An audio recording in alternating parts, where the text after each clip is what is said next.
Los jetzt! Der Podcast für clevere Gehirnbenutzer auf Erfolgskurs. Tauche ein in spannende Themen wie Kommunikation, Menschenkenntnis, Persönlichkeitsentwicklung und Selbstmarketing. Hast du schon einmal bemerkt, wie Frauen oft damit beginnen, ihr Zuhause zu verschönern oder etwas zu organisieren, wenn sie in einer Beziehung sind oder eine Familie planen? Dieses Verhalten ist tief in unserer evolutionären Vergangenheit verwurzelt und stammt von unseren steinzeitlichen Vorfahren. Der sogenannte Nestbautrieb ist kein moderner Lifestyle-Trend, der besonders in einem großen Möbelhaus mit exorbitanter Kerzenabteilung ausgelebt wird, sondern ein Überbleibsel eines uralten, überlebenswichtigen Instinkts. Das sichere und gut organisierte Nest war in der Steinzeit tatsächlich ein Schutzraum für Frauen und ihre Nachkommen und somit lebensnotwendig, denn es bedeutete Schutz vor dem Säbelzähnchen als auch vor den Witterungsverhältnissen. Ein stabiler Ort für die Aufzucht der Nachkommen und die Sicherheit der Familie. Frauen hatten die Aufgabe, für das Wohlergehen der Familie zu sorgen, während die Männer auf der Jagd waren und für Nahrung als auch Kleidung gesorgt haben. Und dieser evolutionäre Druck formte über Generationen das weibliche Gehirn. Laut dem Buch Das weibliche Gehirn von Louann Brizendine ist das limbische System jener Teil des Gehirns, der für Emotionen, Bindungen und Schutzbedürfnisse verantwortlich ist, bei Frauen besonders darauf ausgelegt, Geborgenheit und Sicherheit zu schaffen. Die Ausschüttung von Hormonen wie zum Beispiel Oxytocin, oft als Kuschelhormon bezeichnet, verstärkt das Bedürfnis, ein sicheres Umfeld für die Familie zu schaffen. Und das erklärt auch, warum viele Frauen auch heute noch das instinktive Bedürfnis haben, ihr Zuhause zu einem gemütlichen, sicheren und komfortablen Ort zu machen. Ich nenne es gern Hyggen, abgeleitet von dem dänischen Wort Hygge, das so viel wie Gemütlichkeit bedeutet. Dieser Drang ist nicht nur symbolisch, sondern auch funktional. Das Gestalten eines Nestes, sei es das Dekorieren, Aufräumen oder Organisieren des Zuhauses, hilft Frauen dabei, ein Gefühl der Kontrolle und Stabilität zu bewahren, besonders in unsicheren und stressigen Zeiten. In modernen Beziehungen und Familienstrukturen wird dieser Instinkt oft als Sorge um das Wohlbefinden der Familie interpretiert. Doch tatsächlich ist es ein evolutionäres Relikt, das darauf abzielt, das Überleben und die Sicherheit der Nachkommen zu gewährleisten. Interessanterweise lässt sich dieses Verhalten auch auf andere Lebensbereiche übertragen, in denen Frauen intuitiv nach Sicherheit und Ordnung streben, sei es in ihrem sozialen Umfeld, am Arbeitsplatz oder natürlich in ihren Beziehungen. Es ist ein Hinweis darauf, wie tiefgreifend evolutionäre Mechanismen unser Verhalten bis heute beeinflussen.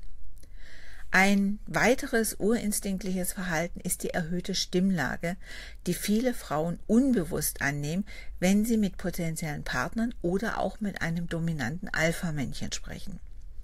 Dieses Phänomen hat ebenfalls tiefere Wurzeln, als es auf den ersten Blick scheint. Studien zeigen zum Beispiel, dass Frauen ihre Stimmlage oft unwillkürlich anheben, wenn sie mit jemandem interagieren, zu dem sie sich entweder hingezogen fühlen oder den sie beschwichtigen wollen.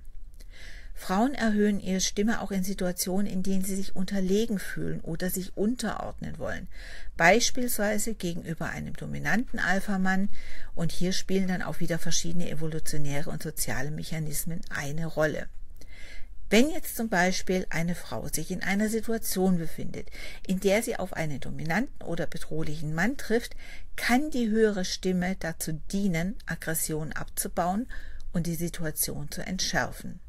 Kann, muss nicht immer. Manchmal geht es auch nach hinten los. Und diese Taktik signalisiert dem Gegenüber, dass sie keine Bedrohung darstellt und bereit ist, eine friedliche oder untergeordnete Rolle einzunehmen. In der Steinzeit war das überlebenswichtig, um Konflikte zu vermeiden, besonders wenn es um diese dominanten Männchen ging. Eine höhere, weichere Stimme könnte damals als Zeichen von Unbedrohlichkeit, ich weiß nicht, ob es das Wort überhaupt gibt, aber ich nehme es jetzt mal, oder Schwäche wahrgenommen worden sein, was die Wahrscheinlichkeit einer aggressiven Reaktion verringert. Und diese unbewussten Mechanismen wirken auch noch heute, wenn Frauen gegenüber sehr dominanten Männern ihre Stimme anpassen. Und natürlich wieder der Hinweis, nicht alle Frauen und nicht immer und überall. Also, auch in modernen sozialen Kontexten neigen manchmal Frauen dazu, ihre Stimme anzupassen, um Konflikte zu vermeiden oder die Stimmung zu verbessern.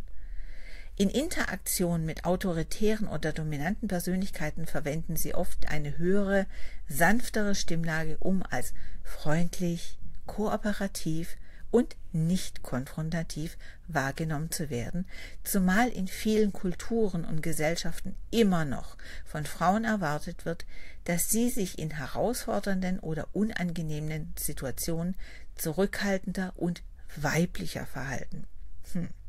Ja, lasse ich jetzt einfach mal so stehen.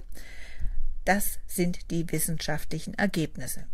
Also, eine höhere Stimme kann als Ausdruck von Sanftheit und Angepasstheit oder Anpassungsbereitschaft gelten, um den Erwartungen an die Weiblichkeit und Höflichkeit zu entsprechen. Frauen erheben ihre Stimme nicht nur bei Anziehung.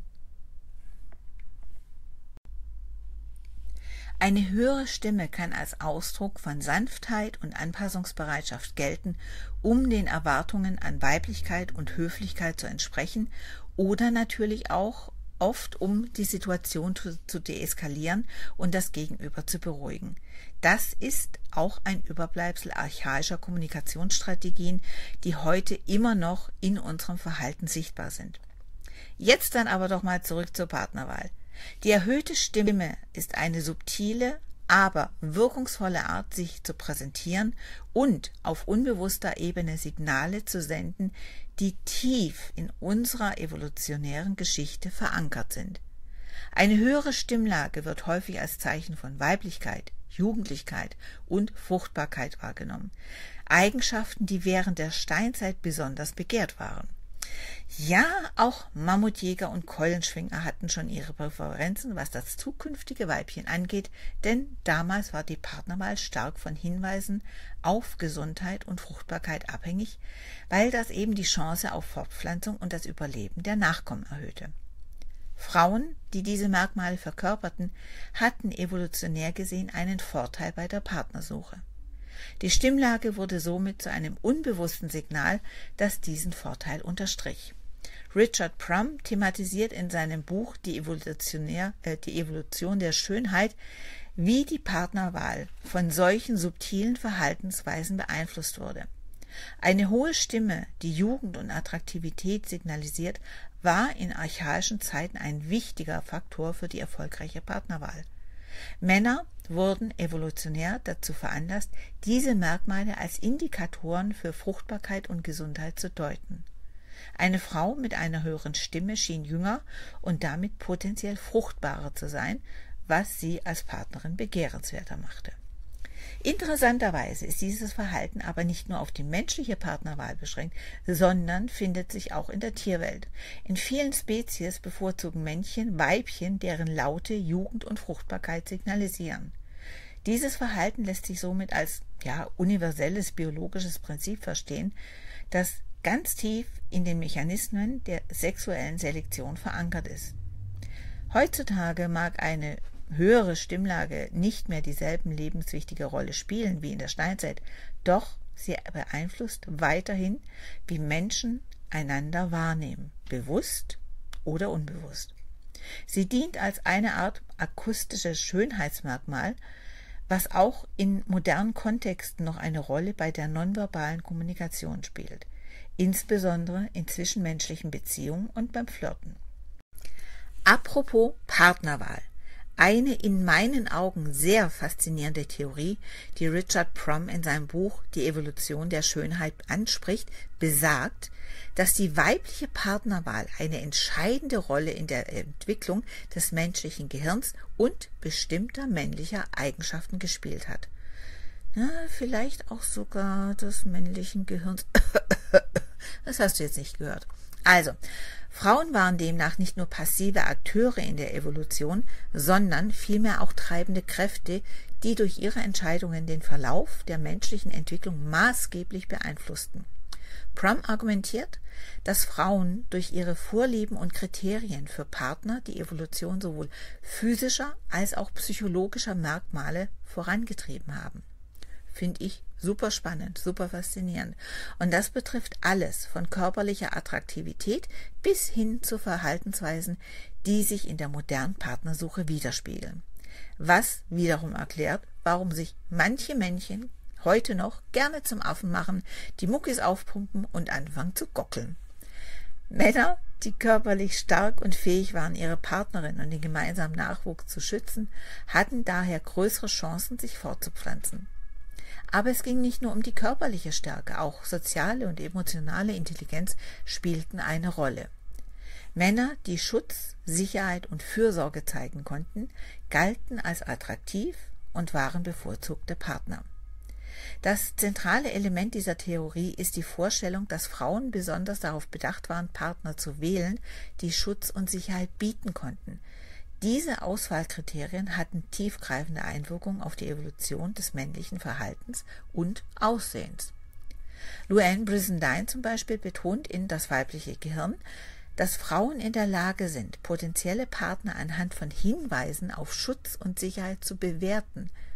Diese Fähigkeit ist ein tief verwurzelter Instinkt, der sich im Laufe der Evolution entwickelt hat und bis heute unser Verständnis von Attraktivität beeinflusst.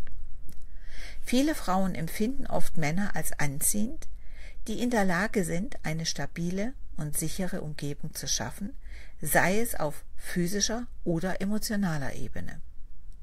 Dieser Instinkt ist noch nicht nur ein Überbleibsel der Steinzeit, sondern prägt auch heute noch, wie Frauen Partnerschaften eingehen und welche Eigenschaften sie in einem Partner schätzen. Interessant dabei ist, dass diese evolutionären Mechanismen oft unbewusst ablaufen. Frauen wählen ihre Partner nicht nur nach oberflächlichen Attributen wie Aussehen oder sozialem Status, sondern auch nach subtilen Signalen, die auf Schutz, Stabilität und die Fähigkeit zur langfristigen Fürsorge hinweisen. Das erklärt, warum bestimmte Verhaltensweisen wie Fürsorglichkeit, Verantwortungsbewusstsein und emotionale Stabilität auch in der modernen Partnersuche so wichtig sind.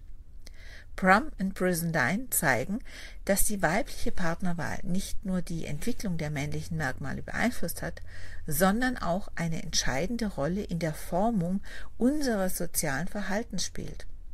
Es ist dieser komplexe Prozess, der dazu beigetragen hat, das menschliche Gehirn und die Dynamiken zwischen Männern und Frauen im Laufe der Zeit zu formen. Also, wie aber passen diese archaischen Verhaltensmuster jetzt in unsere moderne Welt? Warum verhalten sich viele Frauen immer noch nach diesen Mustern, obwohl wir längst keine Mammuts mehr jagen oder in Höhlen leben? Die Antwort liegt, wie mal wieder, im Steinzeithirn. Unsere Gehirne haben sich nicht so schnell entwickelt wie unsere Umwelt und diese alten Programme laufen immer noch. Wenn eine Frau also einen Raum dekoriert, Kerzenabteilung des großen Schweden leerräumt oder ihre Stimme gegenüber einem attraktiven Mann verändert, handelt es sich nicht nur um oberflächliche Verhaltensweisen, sondern um uralte Instinkte, die sie ganz tief in sich trägt. Während sich unsere Technologie und Lebensumstände rasant verändert haben, ist unser Gehirn größtenteils unverändert geblieben. Es arbeitet weiterhin nach den evolutionären Programmen, die sich über Jahrtausende entwickelt haben, um unser Überleben zu sichern. Das bedeutet, dass Verhaltensweisen, die in der Steinzeit wichtig für das Überleben waren, auch heute noch in uns schlummern und sich in alltäglichen Situationen zeigen. Und das nicht immer unbedingt zum Vorteil. Und auch wenn wir heute nicht mehr in Höhlen leben, bleibt das Bedürfnis nach einem sicheren Zuhause, das Geborgenheit bietet, ganz tief in unserem limbischen System verankert. Und ähnlich verhält es sich auch mit der Stimmlage, die Frauen gegenüber potenziellen Partnern verändern. Die Tendenz, ihrer Stimme unbewusst anzuheben, wenn sie mit einem attraktiven Mann sprechen, ist kein oberflächliches Verhalten, sondern ein Überbleibsel aus der Zeit, als Signale von Jugend und Fruchtbarkeit entscheidend für die Partnerwahl und auch für das Überleben waren. Und diese subtilen Anpassungen des Verhaltens dienen dazu, unbewusste Signale zu senden, die, für das Überleben der Art von Bedeutung waren. Diese sogenannten archaischen Programme, die tief in uns verwurzelt sind, laufen auch heute noch, oft unbewusst natürlich, ab. Obwohl wir uns in einer Welt wiederfinden, die mit der Steinzeit kaum noch etwas gemeinsam hat, reagieren wir immer noch auf soziale und physische Reize ähnlich wie unsere Vorfahren. Wenn eine Frau beispielsweise in einer stressigen Situation versucht, Ordnung zu schaffen, aufräumt oder ihre Umgebung zu verschönern, könnte dies auf den instinktiven Wunsch zurückzuführen sein, ein Gefühl von Sicherheit und Kontrolle zu erlangen, ein Relikt aus der Zeit, als das Nest der sicherste Ort war. Das Steinzeithirn arbeitet also weiter, auch in der modernen Welt, und beeinflusst viele unserer Entscheidungen und Verhaltensweisen auf eine Weise, die uns oft gar nicht bewusst ist. Es zeigt, dass selbst in einer technologisch fortgeschrittenen Gesellschaft uralte Instinkte und Verhaltensweisen immer noch eine entscheidende Rolle spielen, auch wenn die ursprünglichen Umweltbedingungen längst nicht mehr existieren. Also, ob du gerade dein Wohnzimmer umdekorierst oder dich dabei ertappst, wie du deine Stimme veränderst, wenn du mit jemandem sprichst, zu dem du dich hingezogen fühlst, du folgst dabei uralten Mustern, die schon in der Steinzeit ihren Ursprung hatten. Es ist faszinierend, wie viel von unserer Vergangenheit noch in uns steckt. Wenn du mehr über die faszinierenden Verbindungen zwischen unserem Verhalten und der Evolution erfahren möchtest, dann schnapp dir entweder das Buch Das weibliche Gehirn von Louann Brizendine oder Die Evolution der Schönheit von Richard Prum. Beide Werke geben unglaubliche Einblicke in unsere tiefsten Instinkte. Ich schreibe dir die Titel nochmal in die Shownotes. Vielen Dank fürs Zuhören. In diesem Sinne, bis dahin, deine Alex.